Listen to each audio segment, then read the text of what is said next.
Vamos lá. Boa noite a todos. É um prazer estar falando com vocês. A gente está começando a nossa live Silvete Advogados, hoje com a presença da Aline Rezende, que vai nos contar um pouco desse movimento financeiro, movimento de negócios que mistura finanças, aconselhamento sobre finanças, a questão das mulheres empreendedoras no campo financeiro, as mulheres independentes. Eu tenho uma filha mulher, já fiz propaganda para ela, de tudo que pode ser feito nesse campo. E a gente vai falar de um tema que é muito desafiador, porque é o Open Banking, e traz aí algumas questões de plataforma financeira, misturados com fintech, tudo que está sendo regulado, coisas que a gente aprende muito, a gente é desafiado. As ideias partem sempre da doutora Marcela, que vai nos instigando com a capacidade de novas ideias e novas lives. O Renato também trouxe esse contato.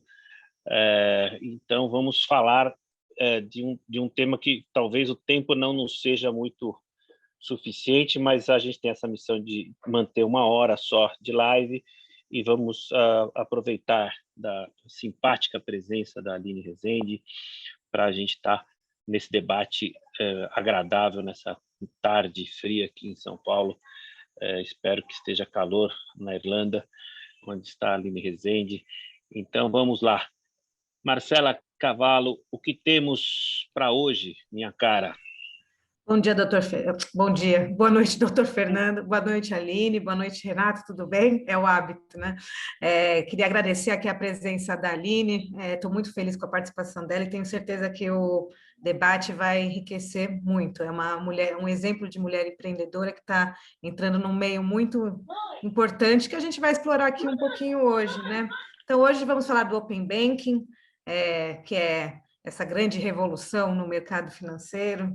O que é o Open Banking? A gente vai bater um papo sobre o que é o Open Banking, como ele vem sendo feito, implementado aqui no Brasil, o que a gente pode esperar, né? A Aline vai poder nos falar o que ela pode esperar como empreendedora do mercado financeiro. Nós também podemos falar o que a gente espera aí, né? Quais são as discussões jurídicas que a gente prevê que vão surgir. Alguns aspectos podem preocupar tanto os bancos como até os usuários, né? Os titulares desses dados. Então, nosso debate ele vai passar por esse caminho, né? O Open Banking, fazendo uma pequena introdução, né? Ele foi instituído pela Resolução Conjunta CMN número 1 de 2020, e ele é o compartilhamento padronizado de dados e serviços por meio da abertura e a integração dos sistemas no mercado financeiro. Então, de forma clara e resumida, ele é literalmente o compartilhamento dos dados entre as instituições financeiras que vão poder ter acesso a esses dados dos correntistas, né, dos consumidores, que antes eles ficavam pelo monopólio daquele banco em que a pessoa tinha um relacionamento apenas. E essa medida, ela parece, de certa forma, simples, mas ela é muito complexa e ela promete aí, né, trazer grandes oportunidades tanto para os correntistas, pelos usuários, que vão poder ter acesso a ofertas mais personalizadas, produtos voltados para eles, né? Como também pelas próprias instituições menores, né? As fintechs, as instituições de médio porte, que acabam tendo dificuldade para acessar esse perfil, né? Então, existe aí uma grande expectativa nesse sentido, e é sobre isso que a gente vai falar um pouquinho hoje. Bom, boa noite. Acho que o Fernando... Renato, com você, querido. Pode seguir. Boa noite.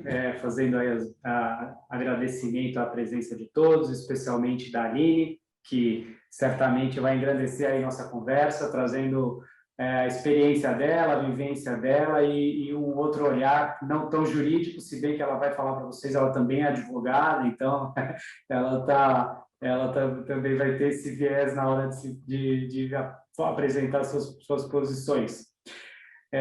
Bom, inicialmente é só uma coisa que eu achei bem interessante enquanto eu estudava o tema, né, que a gente está tratando aqui dos nossos dados, né, das nossas informações. como que as pessoas, como que as instituições, como que vão ser usados os nossos dados. Um tema que até pouco tempo atrás, até algum tempo atrás, eu acho que não despertava tanto interesse assim, né? Acho que o próprio público, os próprios proprietários, os titulares dos dados, não viam isso dessa forma. Meu Deus, né? Você recebe aquele monte de ligação, aquela monte de coisa, mas no fundo você não sabe que está havendo ali um compartilhamento dos seus dados para as pessoas entrarem com você, em contato com você. Então, hoje a gente vai falar justamente sobre isso. Como que o dono do dado pode autorizar, pode consentir, para que ele pode, para quê, para quanto tempo, usar os dados dele, né? Então, a gente vai botar os pingos nos is aí, digamos assim, né? O titular do dado vai tomar posse, digamos assim, desse bem tão valioso que ele tem hoje, e a gente sabe dessa importância. Então, vamos em frente aí. Muito bem. Então, Aline, eu queria que você nos contasse um pouco do teu negócio, de como isso impacta todas essas questões ligadas à fintech. Enfim, conta um pouquinho do teu negócio para a gente, a partir disso, trabalhar juridicamente os pontos que a gente tem aí pela frente.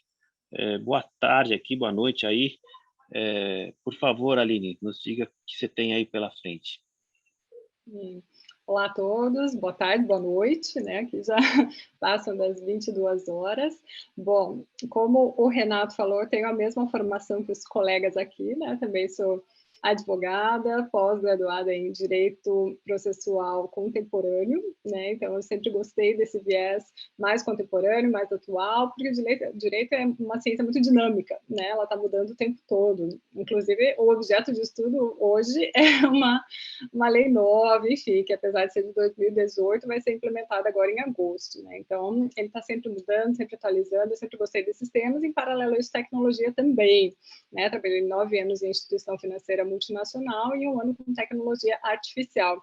Juntando os dois, surgiu o aplicativo Poupei, que é uma gestão financeira para mulheres, né? Então, esse aplicativo é voltado especialmente para as mulheres fazerem a gestão financeira de forma prática, de forma objetiva. É um aplicativo totalmente diferente de tudo que existe no mercado, não existe nenhum específico para a mulher, e que tenha em conjunto todas as informações em conta corrente, sugestão de investimento, onde ela não precisa ficar alimentando diariamente. Por quê? Porque vai ter todas essas transações automaticamente vinculadas às contas que ela informar, vincular, o sistema já vai atualizar e trazer toda essa gestão. Então, é muito pertinente este tema, como o Renato falou, os nossos dados, é tudo que mais precioso nós temos, né? Mas isso traz também muita transparência, né? Você poder utilizar, você poder comunicar. Então, essa nova lei traz segurança para os dois lados, eu acho que tanto para quem detém os dados, quanto para quem está utilizando esses dados, né? Para saber que está tendo isso tudo de forma segura, sem nenhum vazamento de informação. Então, é muito pertinente o tema, estou bem animada, muito obrigada pelo convite, agradeço mais uma vez, eu acho que tem muitas coisas para conversarmos hoje.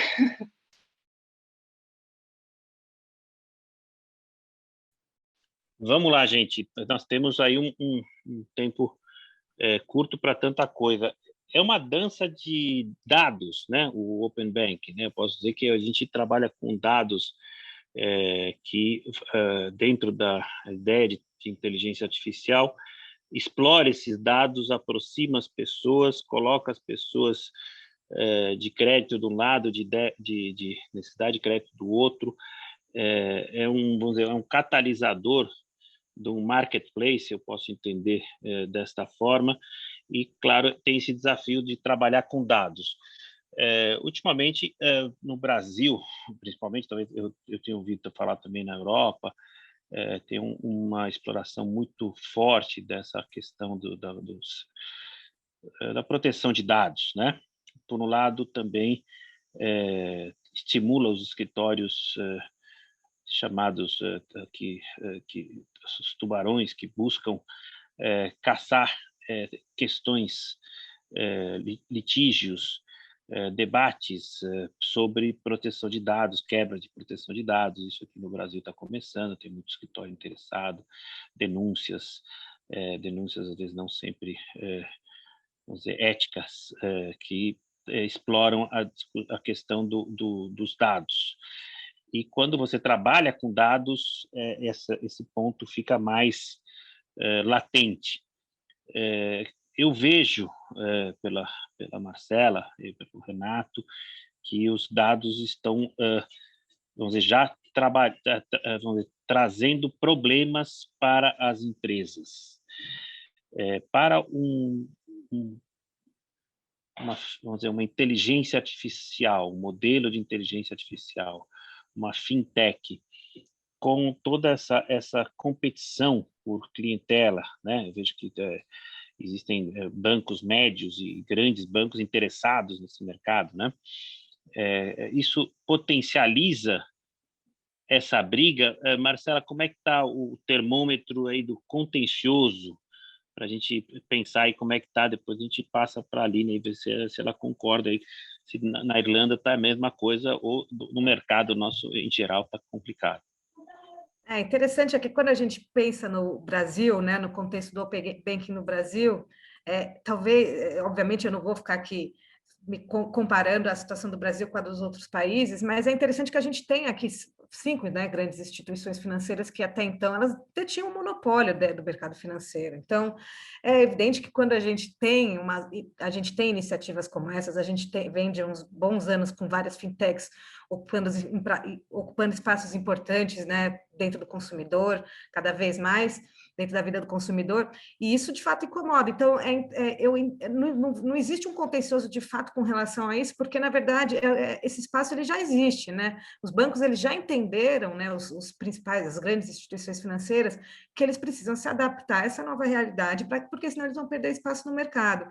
Então, não existe esse contencioso no ponto de vista dos grandes bancos estarem perdendo espaço para os pequenos. De fato, a gente até observa uma discussão assim que entre quando começou a se falar do Open Banking, uma discussão sobre essa questão dos bancos terem que abrir mão da sua exclusividade, abrir mão do seu monopólio, ter que liberar esses dados para as menores empresas, mas foi uma discussão que não foi para frente, porque eu acho que esse movimento da tecnologia e da inovação ele vem muito maior, e os bancos eles entendem que não vale a pena brigar por isso, que hoje já não existe mais, né, esse espaço. O Renato trouxe um ponto muito interessante, né? Hoje em dia a pessoa ela tem consciência de muita coisa que ela não tinha antes, então hoje a gente sabe que a gente tem dados, a gente sabe que nossos dados eles têm um valor, né? Então a gente sabe que a gente muitas vezes pode ser visto como produto, então a gente cria uma consciência com relação a isso, e a gente se coloca do ponto de vista de compreender nossos direitos com relação a isso. Então os grandes bancos eles têm assim, a movimentação que se percebe é que eles não estão partindo para o caminho do contencioso, mas sim no da aceitação e deixa eu correr aqui para me adaptar, porque senão eu vou ficar para trás em algum momento. Esse é o jeito que eu enxergo então, termômetro. Não tem briga. Eu tenho uma informação aqui que, lógico, eu nunca faço uma pergunta sem uma segunda intenção para os meus colegas. E aí vai para a Aline a mesma provocação. Eu tenho uma informação aqui nos meus guardados de que o problema da autorização, né? O que faço com meus dados serem transacionados sem minha autorização. E aí eu pergunto para a Aline, o que é uma autorização nesse mundo que você vive? É uma autorização aquela simples que você vê lá, quando agora qualquer site que você abre, você aperta um botãozinho e fala assim, eu concordo com os cookies, com o uso de dados, etc., etc. Essa é a autorização que a gente está falando, ou tem outra autorização mais precisa, mais expressa, que eu vejo crescer no mercado contencioso, e talvez para você, Aline, isso seja um issue, ou não é também? Não está preocupando assim de forma tão circunstancial? Bem, aqui a gente já tem o Open Banking na Irlanda desde 2019, né? Então, como né, são países diferentes, a lei é um pouquinho diferente, ele veio, né, justamente para ter transações mais rápidas, mais seguras e com um custo efetivo bem menor do que os bancos tradicionais, né? Não tem tanta tarifa, enfim, então acaba trazendo muita praticidade. Junto com essa praticidade, essa autorização, né, homologada via aceite no momento que a conta está sendo criada, que você está encaminhando a sua documentação. Então, esse aceite já é suficiente justamente para reduzir todo esse custo de ter que se deslocar até uma agência, né? Não existem agências físicas de muitas instituições financeiras aqui, assim como no Brasil, né? Eu sei que tem novos bancos que não tem sede, não tem nenhuma agência para você ir até lá, assinar, entregar os documentos, fazer a abertura da conta, né? Então, para ir de acordo com toda essa tecnologia e se adequar, o aceite é online, né? Então, a gente precisa que tenham todas as documentações para ser um aceite efetivo, um aceite que tenha procedência, com uma documentação que seja original. Então, tem todos os pré-requisitos para que esse aceite seja válido, né? Tornando a transação segura, tornando a abertura segura, reduzindo o número de fraudes, né? O que é uma grande preocupação. Fraudes também, né? Então, nesse aspecto de fraude, eu queria provocar o Renato, que está quietinho, está pensando que ele vai escapar das perguntas, mas a gente vai cutucá-lo também, né? Essa questão de fraude, claro, assim, se eu fraudes com meus dados, né? Então, eu cedo meus dados, aí você está autorizada a trabalhar meus dados para fins do Open Banking mesmo, né? Ou seja, de buscar facilidade de crédito, atuação também com seguro, né? Assim, quebrar um pouquinho o monopólio de seguradoras, na verdade, de corretoras de seguro, de trabalho com seguros, né? Isso também eu queria te ouvir um pouquinho, mas o que eu pergunto para o Renato, assim, e a lavagem de dinheiro, Renato? Você que trabalha com impostos, você que trabalha com muita investigação aí na área de tributos, e também no corporate, como é que fica a preocupação com a questão da lavagem, dos crimes financeiros, crimes de natureza, vamos dizer, de política financeira, né? Não política de fazer política financeira, mas de políticos na área financeira, fazendo atividades bancárias. Como é que você vê isso dentro de um aspecto bastante dinâmico, como promete ser o Open Banking? Aliás, promete não, já é fora do Brasil, e aqui também vai estar sendo, está começando, mas já existe essa dinâmica, né?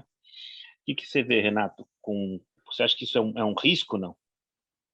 Olha, eu aproveitando aí a experiência que a Aline contou lá da Irlanda, né, que sobre a autorização, o consentimento, né, a gente vê que aqui, que a gente está um passo para trás ainda, a forma com que deve ser dado o consentimento, as regras para a concessão do consentimento, elas são bem restritas, né? Então, o consentimento tem que ser específico, tem que ser pontual para um negócio ou outro. E aí, Fernando, eu acho que sem querer, ou talvez não expressamente querendo, essa regulamentação do Open Banking, com toda essa restrição com relação ao consentimento, ela vai acabar atacando esse problema da lavagem de dinheiro também. Por quê?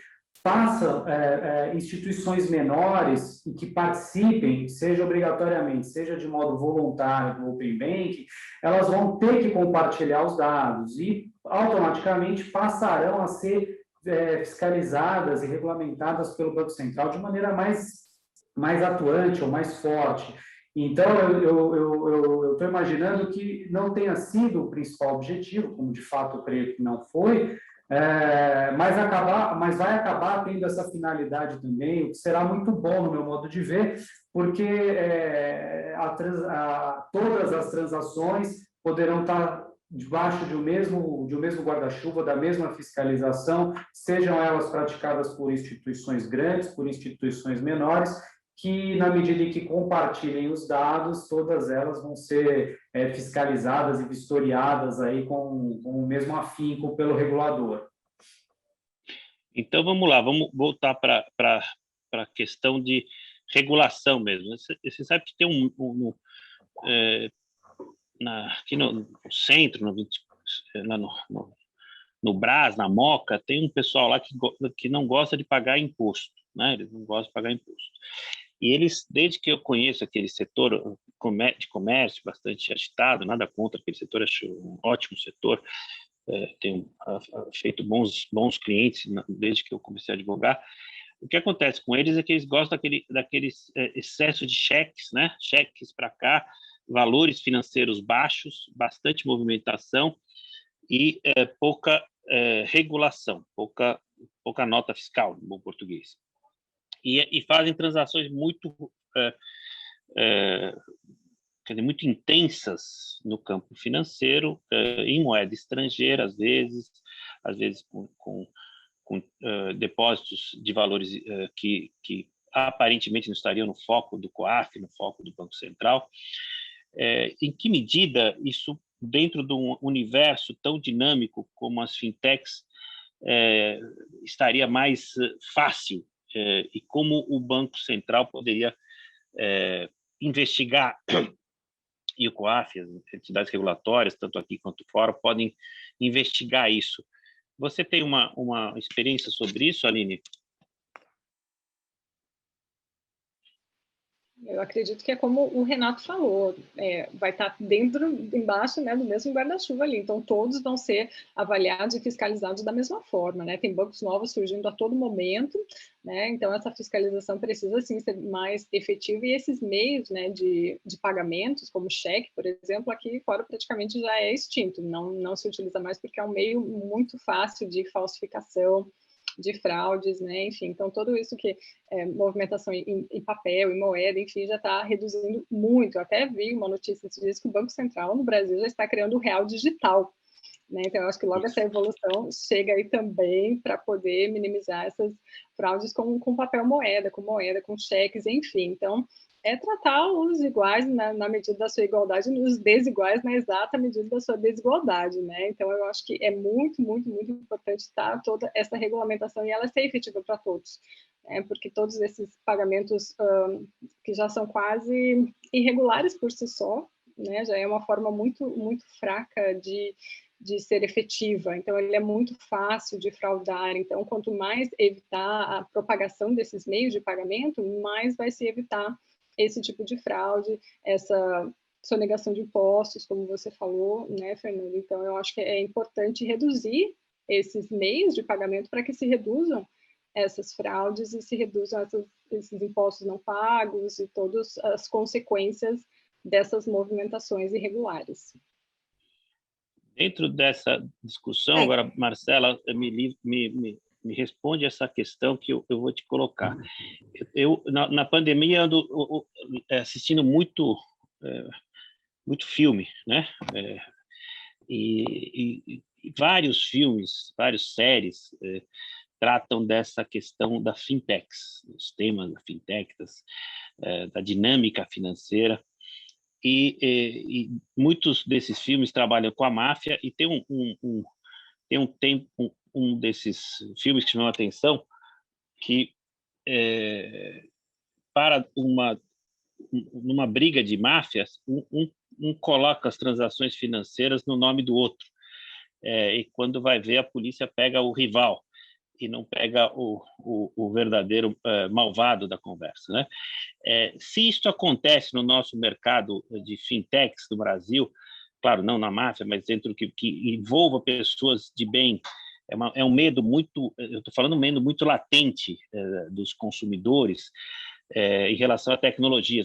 Aqui vão usar meus dados, estão falando isso do Pix, aí meus dados vão ser utilizados de forma criminosa.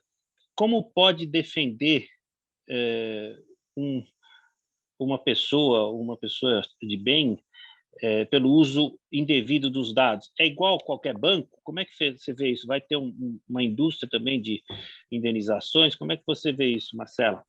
Bom, acho que primeiro o importante é exatamente, existe um pensamento, né, dentro da cabeça de muitas pessoas de que, de fato, existe aí um risco muito grande, às vezes maior do que efetivamente com o compartilhamento dos seus dados. Isso eu acho que vem muito atrelado também à desinformação, né? Muitas pessoas não sabem como esses dados são compartilhados, às vezes não têm um conhecimento tecnológico para entender o que é uma nuvem, o que é um API, enfim, fica aquela falta de informação que te leva para uma situação de desconhecido que também gera o medo, né? Então, assim, antes de eu falar da questão das indenizações e tudo mais, é importante falar que a própria resolução conjunta, ela traz uma questão com relação ao consentimento que é muito interessante, que é a necessidade de dar a informação para o consumidor sobre o que vai ser feito com os dados, não só pegar o consentimento para tratamento ABC. É descrever como isso vai ser feito, quais serão os procedimentos para tanto. Então, assim, eu já acho interessante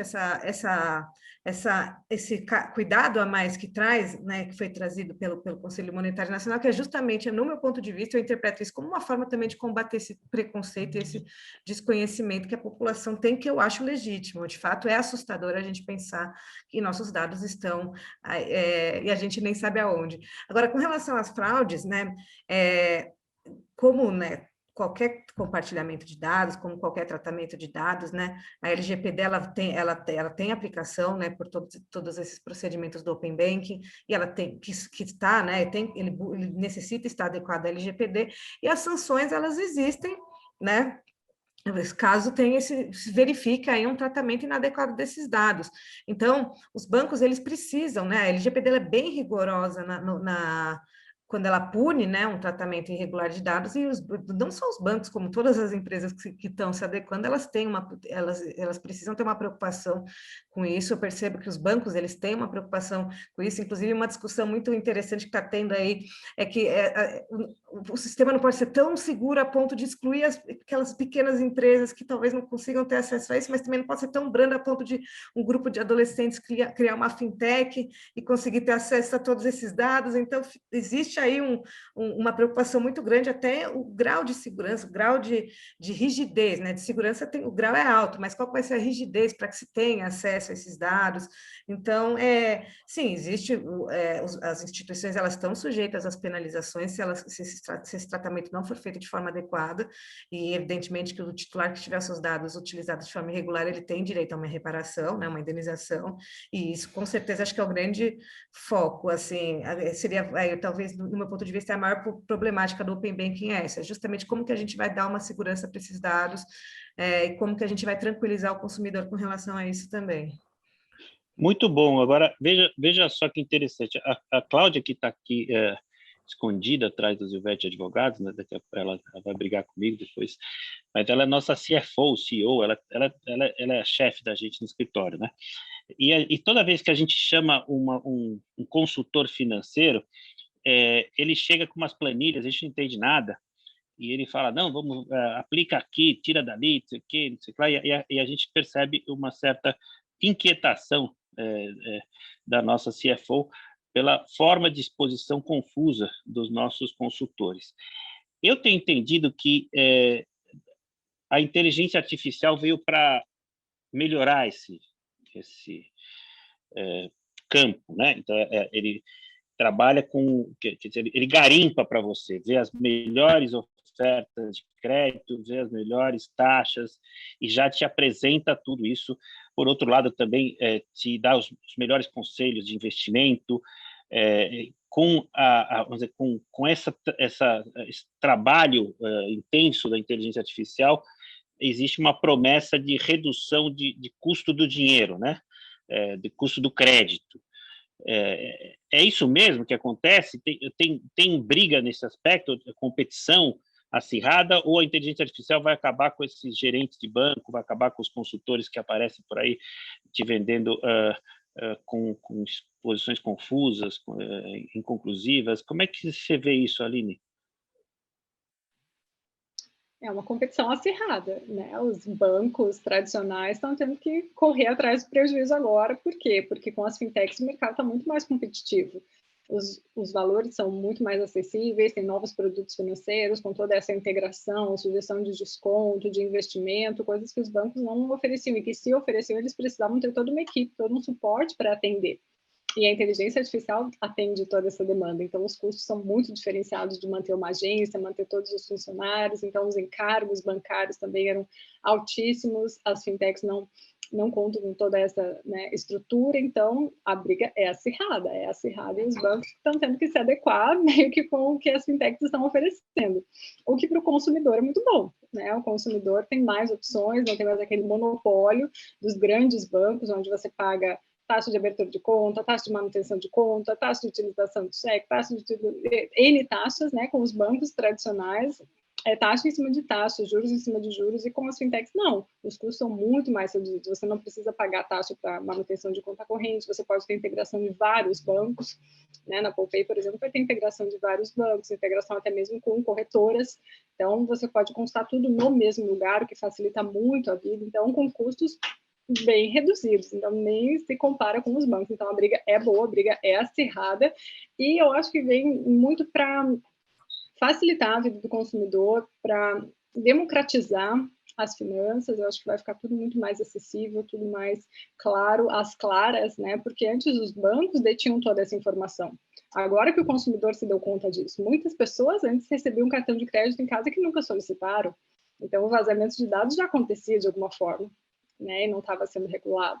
Então, acho que veio para beneficiar muitas pessoas, né, nesse aspecto também, de saber de que tem que proteger os dados, de que eles têm que estar seguros, de que você tem acesso à informação, de que você pode ter um serviço tão bom quanto, num custo muito menor. Então, acho que vem para contribuir muito para a democratização, sim, né, desse mundo financeiro para a sociedade como um todo. Então, baixa o spread, ou o spread vai ser um spread mais rentável, agora que eu vou reduzir custos, e, por outro lado, para o desespero do Renato, eu vou prescindir de tributaristas, né? Porque, pelo que eu entendi, a inteligência artificial faz o cálculo até do imposto, e seleciona os melhores produtos com relação à tributação, que é um diferencial, veja, aqui no Brasil, também fora, de produtos. Às vezes, dependendo da tributação no resgate, eu prefiro outro produto, e posso combinar produtos com tributação mais vantajosa, tanto aqui quanto fora. Então, essa inteligência artificial, olha, aqui estou fazendo a Siri, eu falei inteligência artificial, a Siri entrou na nossa live. Então, ela já sei que ela não quis ficar de fora. Então, Renato, você vê que você está desafiado agora, você vai ter que fazer uma atualização do seu mestrado, né, que ele tem conhecimento de tributos e tal, você vai ter que rever seus conceitos, talvez fazer um doutorado sobre inteligência artificial e tributação, ou os tributos são os mesmos, você vai conviver bem com a inteligência artificial? Olha, Fernando, eu acho que prescindir de um tributarista, eu acho que nós não vamos chegar nesse ponto, de jeito nenhum, tenho certeza, né? E eu falo isso por quê? Porque as informações mais básicas, né, mais simples, obviamente que a inteligência artificial pode te dar. Você coloca ali no aplicativo, ele já te dá o cálculo do IR que vai ter retido quando você fizer um resgate, uma coisa assim, etc. Já existem hoje aplicativos para calcular o ganho de capital em aplicação de renda variável, onde você manda suas notas de corretagem para o aplicativo e ele faz a conta, tudo direitinho. Tá? Mas isso daí são contas, são procedimentos que eu vejo assim, um nível mais padrão, uma coisa mais básica, né?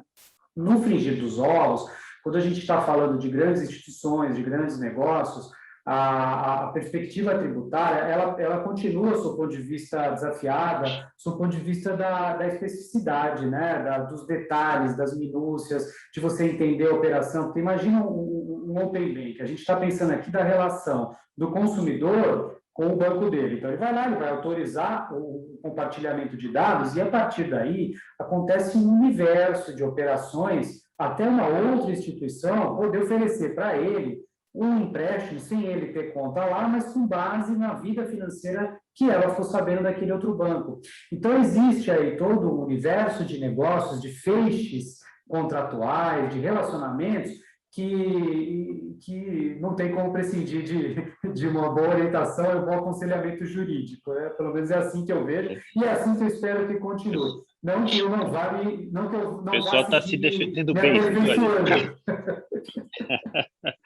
O pessoal está se defendendo bem. Mas, veja, Marcela, eu estou vendo aqui algum contencioso no ar, tá? Porque você tem compartilhamento de dados entre instituições financeiras. Então, eu aceitei o cookie da instituição A, e a instituição A compartilha meus dados com a instituição B, C, D. Quando eu vou ver, está com a galera os meus dados que eu prometi entregar para a instituição A. esta discussão sobre compartilhamento de dados existe ao mesmo tempo que, já explorando a Aline na sequência, você tem um mercado formado de aquisição de empresas com dados, né? Então, importa mais os dados da empresa do que a empresa em si. A empresa nem faço muita questão, deixa ela quieta lá, eu quero os dados que ela tem. Porque dentro da lei de LGPD, você fechou uma porta aí, né? Quem tem dado tem, quem não tem, tinha, certo? Então, você tem uma aquisição e nessa aquisição você tem direito ao uso dos dados. Eu estou vendo brigas acontecendo, estou pesquisando aqui, já que vocês me pediram para participar, eu estava aqui pesquisando e vendo brigas acontecendo. Essas brigas chegam a um ponto de realmente haver um contencioso preocupante sobre o plano do compartilhamento de dados, não de responsabilidade só do consumidor, mas de responsabilidade dos próprios grupos empresariais que transacionam e compartilham esses dados, adquirem empresas com dados. Como é que você está vendo isso na jurisprudência, doutora Marcela? Eu sei que você gosta desse diálogo. Com certeza, não, com certeza tem cheiro de contencioso nessa história, né? Principalmente somando tudo isso que a gente já conversou, essa preocupação e esse conhecimento que hoje a gente tem sobre a importância dos nossos dados.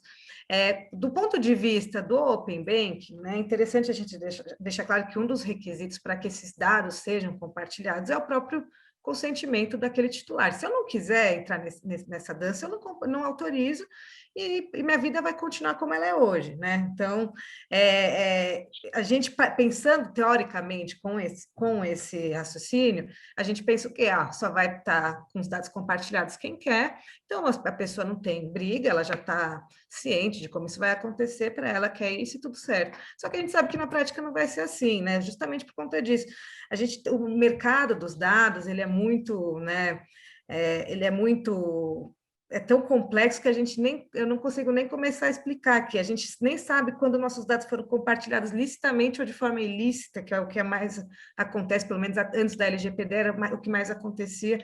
Então, certamente, a gente vai ter a discussão de consentimento, a gente vai ter discussão entre instituições financeiras sobre o que foi compartilhado e o que não foi. A gente vai ter discussões quando surgirem os vazamentos, se surgirem, espero que não surjam, né? Mas aí também até ver de quem foi a culpa, então vai ter discussão quem é esse operador, quem é esse controlador, vazou da origem, vazou do destino, vazou no meio do caminho, então certamente tem um contencioso muito rico aí, que vai se formar tanto por conta da própria LGPD, mas que também vai ser corroborado pelo próprio Open Banking, no meu ponto de vista. Não sei se a Aline concorda comigo, né? Talvez ela, como empresária de fintech, acho que não, mas eu penso Aline, assim, isso que eu queria saber. Esse é um ativo interessantíssimo, né? Que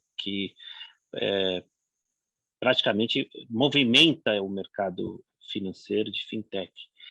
E esse ativo tem aí uma valoração, que depois a gente vai falar da questão tributária, provocando o Renato novamente, mas você vê ao mesmo tempo que é um negócio, existe alguma discussão para esse mercado que pode ser ainda levado adiante?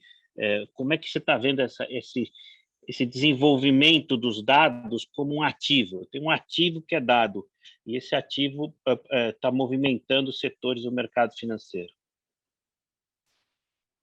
Exatamente, Fernando. Eu acho que os dados, eles são o maior ativo, né, que está movimentando esse mercado. Eu diria que a informação é o maior ativo da atualidade. Nesse mundo globalizado, a informação ela tem muito valor, ela tem muito poder, e você ter os seus dados compartilhados é muito sério.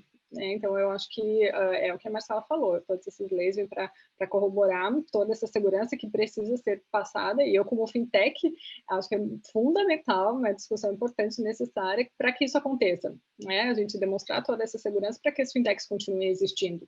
Elas só vão existir se for no meio seguro, elas só vão perdurar se continuar num meio muito seguro, só vão ter essa abertura de mercado, né, com o Open Banking, se tudo estiver devidamente seguro, todos, né, riscos devidamente calculados, todas as informações cobertas, nenhum tipo de vazamento, enfim, com certeza vai ter essa é possível, né, que hackers tentem roubar a informação, como eles tentam de todos os tipos de empresas, né? Esses tempos teve o travamento do Gmail, teve o travamento do Facebook, então eles estão o tempo todo tentando conseguir informação. Por quê? Porque é o bem mais valioso da atualidade. Então, as fintechs, as financeiras, vêm com muito cuidado tudo isso para que a informação esteja realmente protegida, criptografada, blindada, para que a gente continue existindo e que esse mercado continue crescendo cada vez mais. Então, é muito importante, fundamental, ter a segurança, né, em tudo isso. E todo esse aceite também, que é como a gente estava conversando naquele outro momento que a gente conversou, se a pessoa vier a falecer, né? Quem é o detentor desses dados? Quem vai acessar essa informação? Se foi ela apenas que autorizou, né? A quem a família vai recorrer, não tendo uma agência física? Enfim, então tem vários desdobramentos aí no futuro que a gente vai precisar tratar e cuidar para que seja feito da melhor forma possível. Esse é um tema fascinante, né? Porque, veja, você citou um ponto que quem é o sucessor dos dados, né, do falecido, né? Então, às vezes tem um sujeito que tem 1 milhão de seguidores e ele perde a vida por alguma circunstância. Quem vai ficar com esse ativo? No Brasil, por enquanto, ninguém, né? Porque você desativa essa pessoa do mundo jurídico. Tem uma discussão na Europa, na Alemanha, sobre se a família teria direito a suceder dados, né? Ou suceder banco de dados, né? Então, isso é um tema interessantíssimo, porque, claro, aí tem imposto no meio, tem imposto de sucessão, né? E uma valoração deste banco de dados, quanto isto significa, porque você tem acesso e você usa esse banco de dados de quem te cedeu o uso. Se ela desaparece, é uma pessoa física, essa pessoa física não tem mais esse direito. Se a pessoa jurídica e ela entra em liquidação ou entra em falência, quem teria o acesso a isso? Quem seria sucessor desta empresa em termos, vamos dizer, de direitos, já não são sucessórios, mas são direitos de direito privado, que teriam, em algum momento, adquirido esses dados ou não adquirido, e a empresa morre com os dados. Quem ficaria depois desses dados se já foram compartilhados? Claro, essa é uma briga interessante, porque você está discutindo um passivo e um ativo intangíveis de valores, vamos dizer, absolutamente voláteis, né?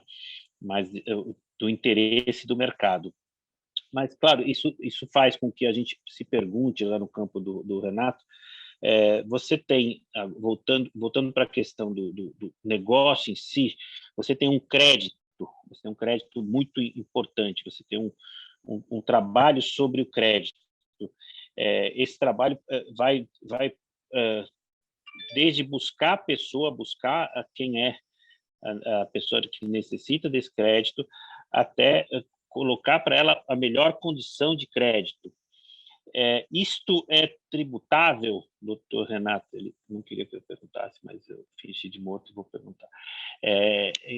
Isso é tributável pelo IOF, Renato? Como é que você vê? Porque o IOF é o nosso bombril tributário na área do mercado financeiro de capitais, né? Para toda a obra. Você vê que tem uma área de escape, tem ou não, você vai entrar em alguma das atividades, você vai pagar IOF, é um IOF que realmente pesa nas transações, porque é o tributo que é o queridinho do setor financeiro. Como é que você vê isso, Renato?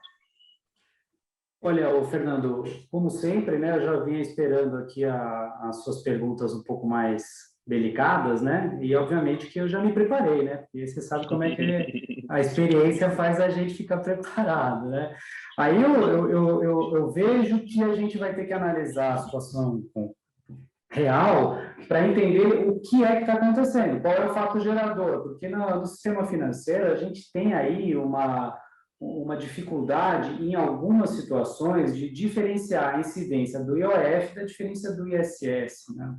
Então, é serviço, é operação de crédito, o que é que está sendo feito, né? E aí, por outro lado, a gente tem que buscar lá no fundamento de validade, na lei complementar, como é que aquilo está disseminado. Então, existe um campo aí que é meio, como é que eu posso dizer, nebuloso, onde se misturam essas duas incidências, onde pode haver um conflito de competência aí do ente tributante do ISS, que são os municípios, com o ente tributante do IOF, que é a União Federal, mas, e dependendo da situação, a gente pode até fugir dos dois, né? Quem sabe? Então, esse é um ponto interessante, porque tem o Software as a Service, que recentemente foi discutido pelo Supremo, e tem agora o que se discute é Banking as a Service, né? Então, o Banking as a Service, ou seja, que é uma plataforma de serviços que tiraria uma competência que é da União de IOF, ou se sobreporia à questão do IOF por conta dos serviços digitais. Esse debate, Aline, você deve estar ouvindo aí na Irlanda, porque tem o imposto digital que está em discussão, agora o G7 está querendo tirar o imposto digital da conversa, está colocando imposto de renda. Então, veja, é um negócio importante para nós, porque ele impacta o crédito, né? Se você falar, o spread não cai. Bom, se o imposto aumenta, o spread não cai, né? Você está vendo isso acontecer também no mercado europeu? Como é que está isso, Aline, você que tem essa experiência local, que é fantástica? Sim, sim, com certeza.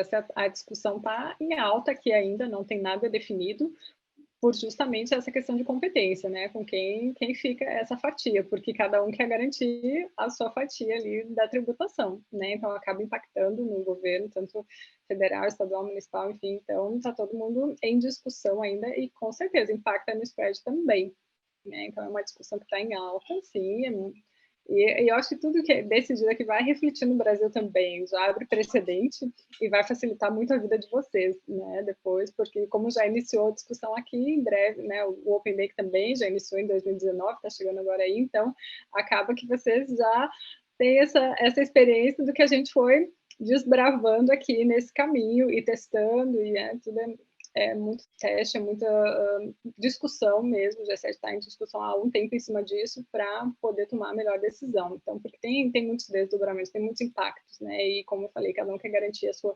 fatia ali nessa participação. Então, ainda a discussão está em alta, não tem nada definido, mas eu acredito que assim que tiver, impacta no Brasil também, facilitando um pouquinho a vida de quem estiver decidindo aí no Brasil, porque já vai ter um precedente, né, jurisprudência, enfim, tudo para facilitar a decisão de vocês. Então, esse é um ponto que a gente está com pouco tempo, estou vendo que o tempo está acabando aqui, estou até aflito, tanta coisa que a gente tem para discutir, mas eu vejo o ponto central não há dúvida que você presta serviço, certo? Quando eu olho para você, eu já vejo, essa moça vai me atender na questão de fintech. Agora, você apresenta a fintech, eu acesso a fintech, ou seja, e dentro da fintech há um banking as a service, ou seja, isso está sendo bem discutido nas fintechs, principalmente fora do Brasil. Então, puxa a competência para a tributação sobre serviço, num momento crítico que até o G7 estava reunido até hoje, agora tem outra briga mais geopolítica que está acontecendo, mas até dias atrás era a questão financeira, porque você entra num ponto que é serviço, e aí a briga é de serviço, é uma questão de realmente que vai envolver os players do mercado financeiro, e ao mesmo tempo que você vai ter que ver onde está esse mercado, porque o mercado vai atrair a tributação. É um negócio bem interessante, fascinante. Eu estava esses dias até sem dormir muito, um pouco por esses meninos que me inventam moda de fazer live, e um pouco por estar discutindo questões tão instigantes. Mas o ponto é, se eu atraio para a questão de serviços, eu tenho um mercado de serviços e não um mercado necessariamente de crédito. Então, para ajudar e já atrapalhar o Renato ao mesmo tempo, porque assim, eu saio do MIOF e entro para o ISS, mas aí na Europa é ISS sempre, ou seja, é um IVA. né? Então não tem essa discussão de IOF. E agora está se integrando saída do IVA e entrada do imposto de renda. Claro, esse é um aspecto interessante, porque você vai ter uma atração de cobrança sobre mercado, é um novo conceito, então, onde você explora esse mercado. Então, se a Aline explora o mercado brasileiro, a tributação vai ficar no Brasil, é interessante esse conceito, e as brigas vão ficar no Brasil. O teu mercado, estando no Brasil, você está sujeito a uma regulação, estando na Irlanda, está sujeito a outra regulação. Como é que você vê isso? Como é que você determina isso? Até para ajudar a Marcela, ela está preocupada com o tempo, que vai falar, bom, e agora? O que eu vou falar nesse finalzinho? O Fernando vai me aprontar alguma. Eu diria para ela tem risco de litigar na Irlanda, ou litigar no Brasil? Como é que você vê isso? Há uma competência de uma ou de outra jurisdição, ou isso é muito tranquilo no teu mercado, Aline? Isso é muito tranquilo no mercado, porque assim, a gente vai de acordo com a tributação da sede onde a gente está operando. Então, embora eu esteja morando aqui, a nossa sede é no Brasil, né, para todos que estão no Brasil. Então, a gente vai estar sujeito à lei brasileira. O que facilita de estar aqui é que aqui, como, né, meus alunos brincam, a gente está no futuro. Então, aqui eu já tenho algumas resoluções, muitas coisas que já foram implementadas, que eu sei que brevemente vão chegar no Brasil. Então, a gente já consegue entender esse impacto no mercado, na sociedade, como que as pessoas estão reagindo a esses novos produtos, para poder levar soluções mais atualizadas para o Brasil. Né? Então, eu acho que essa questão de tributação, de impacto, é muito tranquilo, porque a gente vai, né, com sede no Brasil, seguir a sede brasileira, né, as leis brasileiras, toda a tributação que ocorre no Brasil. Não afeta em nada o que então, o fato de eu mas estar morando no exterior. Aí você vai ter que perguntar para um senhor chamado Biden, cara que tem pouca força nessa briga toda. Mas por que eu estou brincando com você? É que o Biden trouxe esse conceito de tirar, justamente porque a Irlanda é um país bem, vamos dizer, bem atraente do ponto de vista tributário e financeiro, obviamente, é um ponto de referência.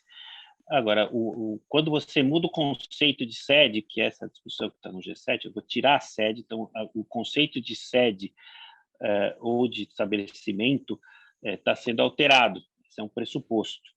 E se eu mudo, eu atrapalho a vida da Marcela, ela está contente, vou brigar na Irlanda. Não vai brigar na Irlanda, você pode ter problemas na Irlanda e ter que brigar em alguma outra jurisdição, porque a sede não estará mais no Brasil. Ou seja, o conceito de sede vai ser alterado.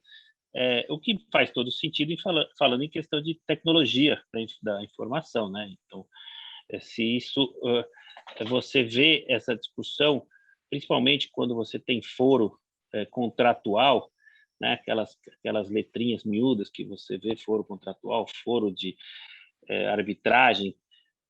Marcela, está fácil a tua vida nesse ambiente, ou você acha que ainda tem muito a ser discutido com essas regras que estão começando a ser implementadas e já modificadas com relação às sedes?